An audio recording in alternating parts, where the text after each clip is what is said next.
Today we are joined by Patrick Wray, who is the first of our inspirational people. I mean, Patrick really has made an impact on so many people's lives. Inspiration can be found all around us, and it's not just in big acts of heroism, but also the people we see every day that make such a difference to our lives. Patrick Wray spent his whole life serving others with a smile, and even through tough times of his own, he still managed to touch and reach so many people. So here we are. Patrick, thank you so much for joining us. Thank you. And for sharing your experience. So first of all, we want to go back to where it all started, which was in White City, West London, wasn't it? Opposite Queen Park Rangers ground. Yeah, you're bringing me back a little bit now. Yeah, it was a starting life, that was for me. I think I was about 7 years old when, I could go back a little bit more, but I can't really remember that. But I remember going to Pope John School, if I remember rightly, passing prefab buildings and all that lot. And I lived in the flats in Campbell House.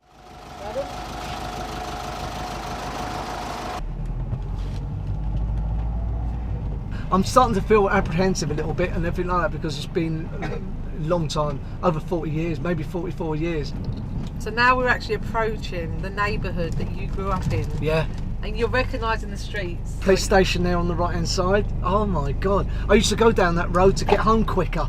And yeah, I remember going to school some mornings, and one morning I think I got the best taste of celebrities, if you can call it that way. I was going to school in the morning, and I was just like Queen Park Rangers ground was just on the right hand side, so we didn't have far to go.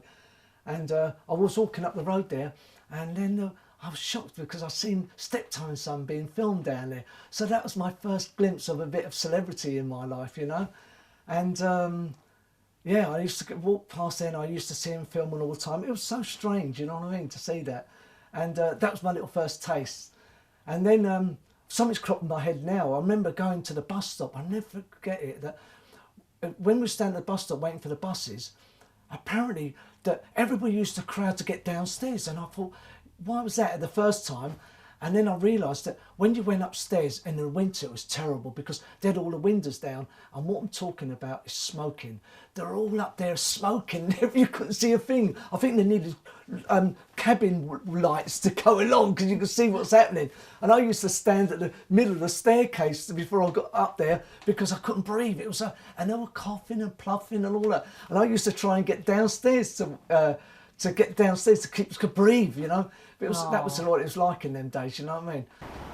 It's all flooding back. The memories were fantastic living here. It was so good. Everybody was so friendly. It was like a little community block, really was. And everybody knew everybody else. And families and children we got along with. And it was a fantastic time in my life. As a little boy going to school up the road here, it just brought back a lot of memories and really, really lovely memories of mum and dad. We were all so young then as well, you know. It's so strange, it's all coming back now.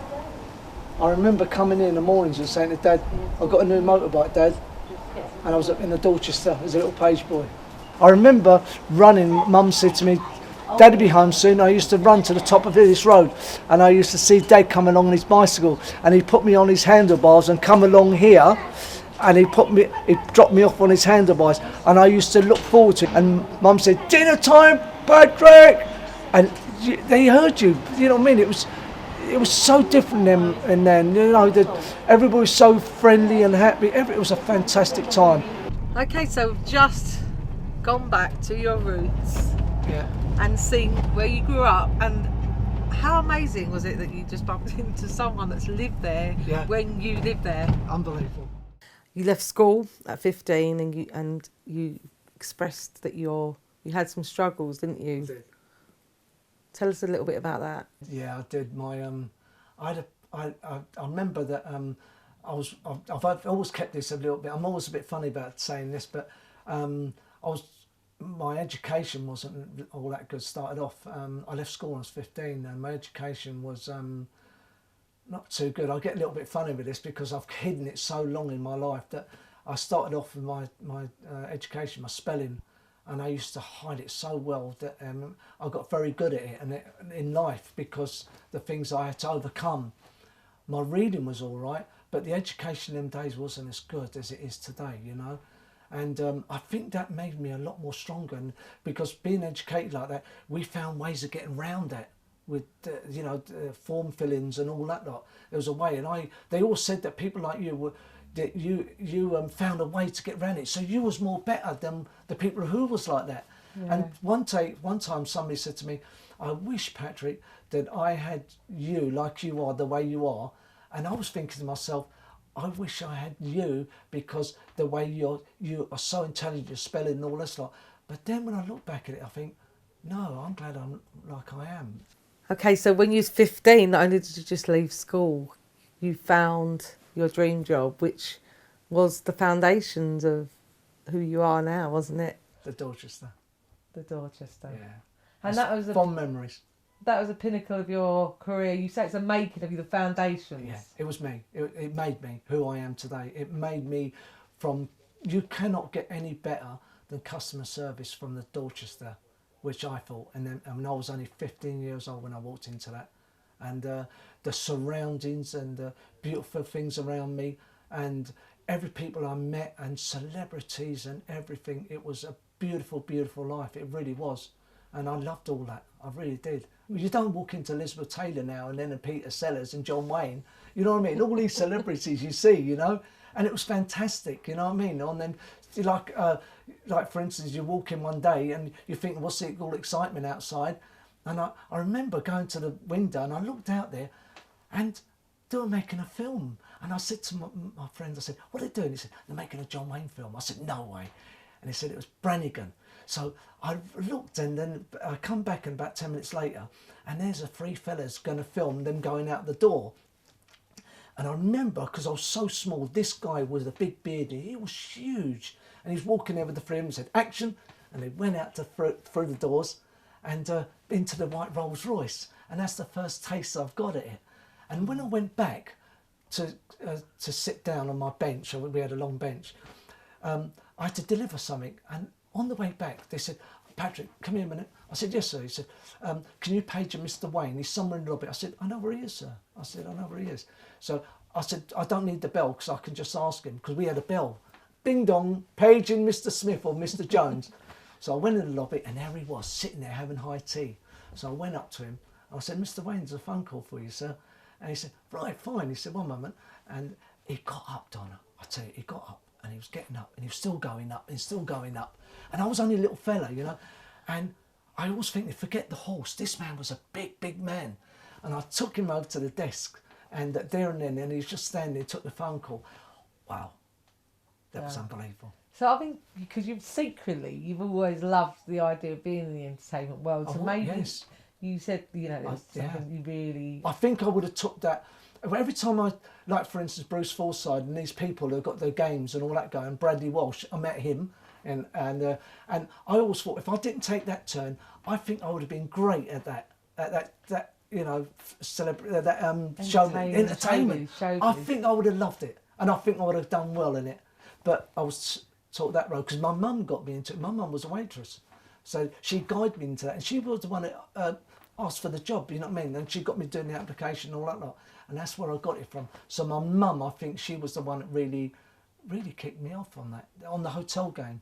So the impact, Patrick, that you've had on people, not just from now at Tesco, stems right back to the days of the Dorchester Hotel when you received this amazing letter from a lady who states that your attitude, your positive attitude, you made her holiday. Her visit to London was made special by you. I mean, that is something special. That was back then. Yeah, I've kept that in 1977. Yeah. The same with the Dorchester, the original contract. Yeah, you got all the 1972. 1972. Yeah. So from very long ago, you've been changing people's lives, impacting their lives, making them everything a bit brighter for I think them. they do the same for me, but I always say that to children. They say, why are you like that? I said, and I always joke with the girl, I said, I'm always happy that they're ladies and gentlemen, I love them all, but you people make me happy, because when you come in, and they come round the corner and say, Patrick's in, Mum, Patrick's in. And so it makes you feel, because what you're getting that response from them, that makes your day. Yeah, it does, yeah. You spent 4 years at the Dorchester, then you moved on and you worked at numerous hotels. List a few, just a few. All right then. I went to the Cunard International.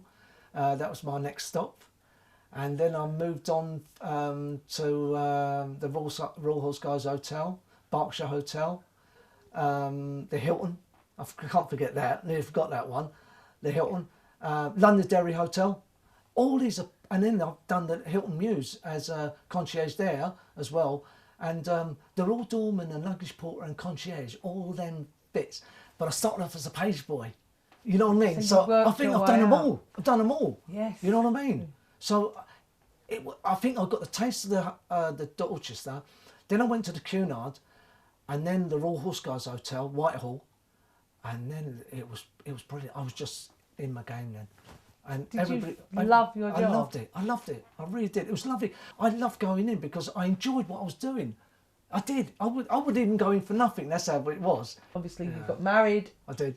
At 26. 26, which was a positive. Yeah. You had 3 girls. I did. Lovely girls. I love them so much. And my wife. Love them. Oh. Well, you did reach a big family challenge, which challenged you all as a family, didn't you? Sadly, when your daughter was 17, she developed... She had cancer, didn't she? And that must have been a real struggle for the family. It was. We had to go to London to live with my dad's for a while. And, it hit us badly, that one. Yeah, it was a bit of a shock. And bless her heart, she went through so much. Pancreatic cancer. And some sad times there, yeah. And Julie, we got upset with it and everything like that. And I think really what got us through as well is the support. Family is everything. You've got family behind you. Wow. You know, they looked after us. Nothing was nothing, any too good. And I think I get a lot of that from people. If you need anything, let me know, madam or sir. You know, and I think I got that from my dad because they did look after us. You know, anybody else it wouldn't. But I think unless you get the right one. But my mum and dad, they were brilliant. But she come through. Wow, she come through, but with a lot of difficulties because she's trying to start a family. But I don't think that's going to happen. Bless her heart. But she's trying. She is trying. Stephen and her have been together about 7-8 years now, something like that, and they're great together. My other daughters, they're doing well. It's amazing that she got through. It's probably the positivity of your family and that all helps, isn't it? The positive encouragement. And it's funny as well, Donna, that not only that my daughter had it, then coming up now, even to now, last year, my dad had it. I don't like talking too much about it, but my dad had cancer and prostate cancer. My brother had it, and I checked myself out, but I was all right. But that knocked me for 6, and then I'm worried about my mum because she wasn't well.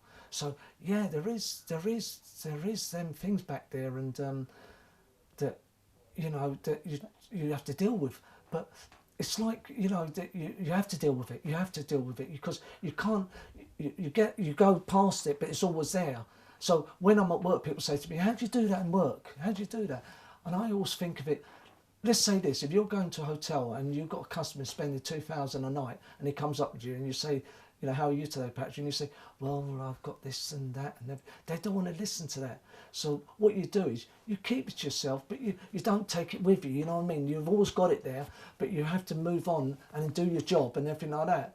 And that's what I dealt with. That's how I dealt with it. And that's probably what helped you because absolutely, it was almost an escape from the reality. Absolutely. It got you through it probably. Yeah, it was. It was that because it kept my mind going. It was always, and in hotels, like, Donna, it's busy. And they always loved me with Patrick. They said, get Patrick, he can do it because it's done yesterday. Because I had the name Roadrunner, Motor Mouse. There he goes, Speedy Gonzales. And I always joke with customers today about it, you know what I mean? And that was my it's wonderful, and you're quite something that only, you look after your wife. I do. Who's been very poorly. Yes, she has, yeah. So you care for her. So there's two sides to this Pat. Yeah. There's the side that's just such a family orientated man, person, yeah. but it's extended out to the public who you make feel so special. So after all these experiences, you moved to Essex from London. I did. And you made another more impact in Essex. I did. So you started off at George Yard. I did. You went to Freeport. I did. And now security. And those people obviously still love you and are friends with you, and you have then moved on to Tesco. They liked what I was doing on the door, but that just come natural to me because I did it all my life on the door, doorman, concierge, and all this lot as a porter. And I was doing it, and he just said to me, he said, "How would you like to come over to us? Because whatever you're doing is fantastic."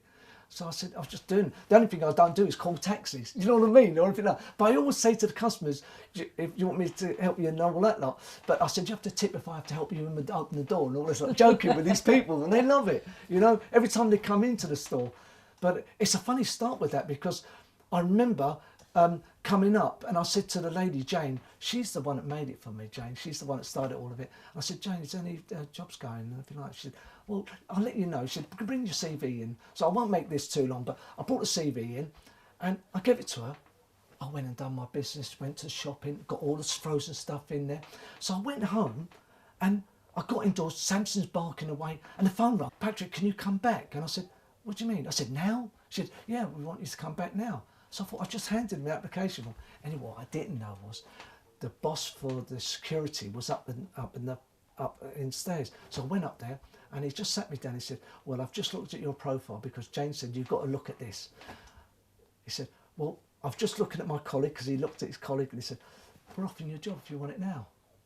I said, excuse me, I've been on the floor. I was just shocked, really shocked. So that's how it came about with Tesco's. And I haven't looked back. Patrick's worked here for 3 years, being employed by Tesco's, and he's like a ray of sunshine. He comes in, he does 2 days a week, he comes in every morning about an hour before his shift, and he goes around, talks to them, wakes everyone up, and just has a laugh basically, and just gets everyone laughing. And then he's at the front of the store greeting customers as they come in. And they love him. He's just so natural with them, so helpful. He falls over to help them taking things to people's cars, getting young children bits of fruit, and they come to see him. A lot of them come to see Patrick. So, I mean, he's had a huge impact on the community, and people come, especially like you said, for him. He has. I mean, you only have to look at the Facebook thing that went out, and you can see how popular he is, and our customers enjoy seeing him, and he genuinely brightens up their day. And we've had comments from customers saying, you know, he makes my shopping trip. We come there to see him. So he's, we're very lucky to have Patrick. To be fair, he is one in a million. And the impact you're having is incredible. Yeah. From people, from young children. Yeah, I love all the kids. To more mature And adults. the elderlies. And I lost a lot of customers as well who passed. I lost a lot of customers who passed. And I knew them very well. And they're not with us no more. And bless their hearts, I miss them because I can see them coming in all the time.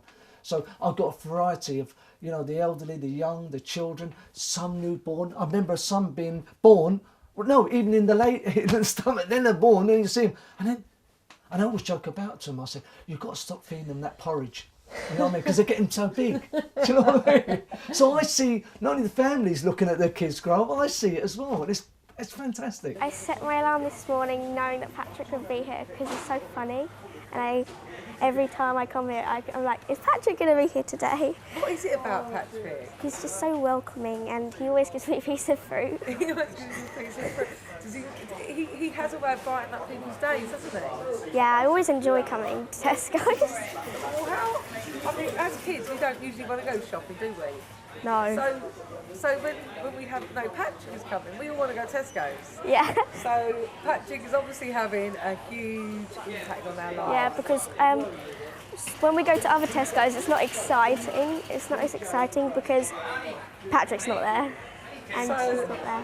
Does Patrick deserve this moment, do you think? Yeah, he makes my day. Do you know what? Where I am, I'm so happy. I'm really happy. I look forward to going in the morning and seeing them customers. I only do 2 days, don't forget, Donna. Yeah. You know what I mean? People say to me, I didn't see you this week. I said, a lot of people don't know that.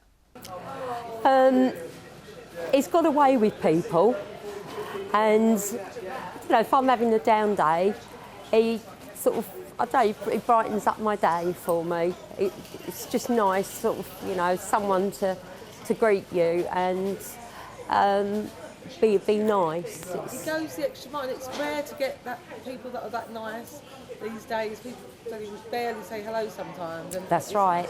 And when you have that person that goes the extra mile, it really does make a difference, doesn't it? It does, yes. It makes you feel sort of worthy, and sort of you're like everyone's sort of like treated nicely as they come in, and you're welcomed. Does it make you feel good to know that you're being so well received, and that people want to come to the shop just to see you? They say that to me, would you believe it? He's just got this natural ability to put you at ease, and he's almost got an instantaneous rapport with someone. You can't teach that. And he's the only person I know or ever come into contact that has that ability to just put you at ease. It's incredible. And some people, like today, they come up to me and say, Patrick, honestly, look, they said, thank you so much. And I do, maybe I do touch lives, but I don't see, I'm just like that. I've been like that since a kid all the way through. Pat is one of the funniest, most caring, loving, gets on with everyone. He's got time for everyone. He's inspirational. He's just Pat. He sets the standards for customer service. He's really, really good. There's a lot of people that struggle to say hello these days, struggle to be positive. It's a tough old world, and to see someone that continues to bring laughter and smiles and positivity to it don't people's cost lives. anything, does it? So we call you the man behind the smile. Yeah. Because obviously everyone that sees you sees this bubbly, happy, very helpful person that will do anything for anybody. Yeah. The whole message behind this is it doesn't matter where you start, what we have. What matters is who we are and the lives we touch, and that is so evident in this piece. So thank you so much for sharing your story. It really is a pleasure. Thank you. Thank you.